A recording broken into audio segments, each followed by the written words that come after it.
The Batman. This is the full spoiler review. I have a review up on soundofbettermyhead.com.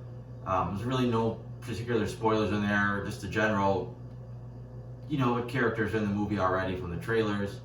To be honest, there's not really that many spoilers in the movie in general. There's only a handful of surprises, and a lot of it is plot driven.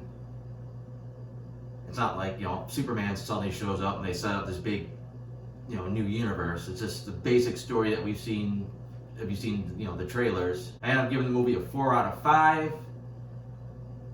If you read my other review, it might sound like I didn't really care for the movie, but I was kind of nitpicking a little bit just to kind of get some stuff off my chest, which is kind of more what you're going to get here. First problem is the movie is way too long. It's a pretty solid 3 hours. And a lot of times when I see longer movies, I could say, if you cut this scene out and you cut that scene out, you could easily knock some time off it. If you watch the Snyder cut of the Justice League, it's 4 hours long. You could easily knock it an hour off that movie and still keep a lot of the major character moments and still have a bigger film, better film than the original, and keep all your cyborg stuff and all that. But this movie is not really any major scenes where I could say, all right, you cut this whole thing out. There's a couple very short ones that won't make a big difference. Those, a little example is Bruce goes into his parents' bedroom for the first time, it looks like in years, looks around, sees a drawing he did as a child, and he goes to see Alfred after that. That you could have cut that out, but it's probably 2 minutes tops. I think there's a lot of stuff, the ending that's kind of just keeps going and going. I think you could have trimmed down, but again, I don't think it makes that big of a difference on the runtime. I think you could have saved the scene in Arkham with the Riddler and what's apparently supposed to be the Joker. I think you could have saved that for a post-credit, but apparently he's saying that's not telling you that the Joker's giving the sequel. He just thought it was cool that the Joker already existed in this version of Gotham, so he's not saying this is the next movie, which is what would be implied if you get a post-credit scene. So I guess I understand why that's not at the end. But again, there's not much you could cut out, but I think there would have been a way to tell the story at a quicker pace, because like I said, everything happens, every scene drives a story, but I think the story could have been written to a way, there's a whole segment where they got to track down the Penguin, and you get this big cool car chase, and he finally gets him, and he ends up, you don't even need to go after the Penguin. They had the clue all along, and the Penguin had nothing to do with anything for this sequence. So that actually added really nothing to the movie, and I think that's a scene you could have cut out, but the story they were telling, that was the next logical step. We think that the Penguin is involved. The movie's definitely got a vibe. It's almost like someone watched the Dark Knight trilogy, and they watched the Joker, and then they also watched the movie Seven, and then they went and wrote and directed this movie, because it's got the groundedness of the Joker movie. It's got the groundedness of the Nolan trilogy, plus the more superhero stuff. But it's got that dark kind of vibe of a Seven. I mean, the way Riddler is, he's basically ripping off John Doe from Seven, except for going after sins. He's going after people that are corrupt in Gotham, and he's getting these elaborate, ways of killing them, and then, which is almost borrowing a little bit from Jigsaw as well, and then he's leaving clues to the Batman and the police, mostly to the Batman, to try to solve them. And usually Riddler's kind of portrayed as kind of a goofball. He could occasionally be kind of deadly, but he's usually kind of a goofy villain.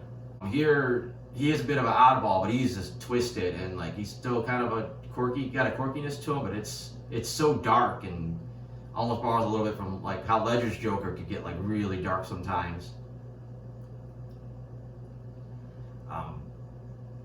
Batman himself, I think Pattinson's fine in the role of him and Bruce Wayne, but there's not much difference between Bruce Wayne and Batman. He doesn't have a Bruce Wayne persona where he dresses up in suits and goes out and parties just to throw people off his track. He's pretty much Batman constantly. If he's not in the costume, he's wandering around Gotham with a hoodie on, and he's got his backpack ready, and if he sees the bad guys, he hurries up, he runs somewhere, he puts on his eyeliner and his costume, and then runs out there and beats them up. Um, there's some cool concepts to, like, in the beginning of the film where the villains know there's a chance if you're doing something wrong, Batman's going to step out of the shadows and whoop your ass. So they do a really cool thing where, like, they start to do something bad and then they realize, oh, shit, he could be out there, and they just look at the dark and they say, you know, it's not worth it, and they run on. Thought that was a cool concept. There's actually not a lot of fight scenes in this movie. You got some, they're mostly pretty quick. You got the one from the trailer where he beats up the guys in the skull makeup. There's a quick one when he kind of goes in the Penguin's nightclub. There's probably a couple other ones I'm not forgetting. There's a fight near the end, but it's kind of guys shooting him and then trying to fight him off. I don't know. Like, there's not any great Batman flipping over everybody and using, you know, cool gadgets and whatnot. I know it's only supposed to be his second year on the job, but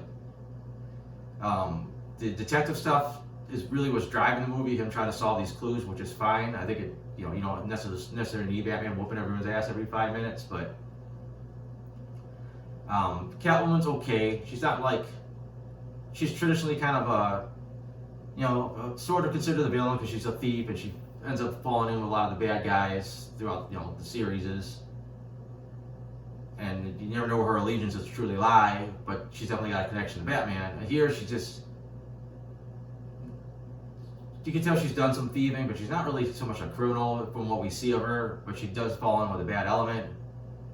I think they kind of rushed her and Batman's relationship because he kind of was just using her to solve these riddle mysteries, and then they talk a little bit, she plants a smooch on him. It seemed a little rushed.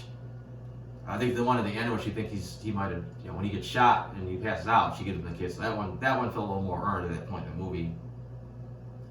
Gordon's just kind of there.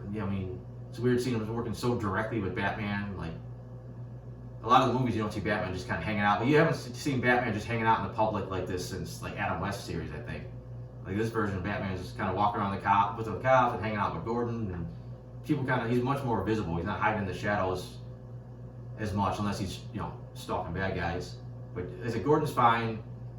I said, the characters are well acted. It's just they don't really stand out, like, too particularly. Except for probably the Penguin. You can barely recognize Colin Farrell. He doesn't look like him, doesn't sound like him. He brings a pretty over the top performance every time he's on screen. He's like, he actually adds a little bit of comic relief as well. But he's not in it that much. Like I said, the biggest scene he has with the car chase is probably the most unnecessary scene in the movie.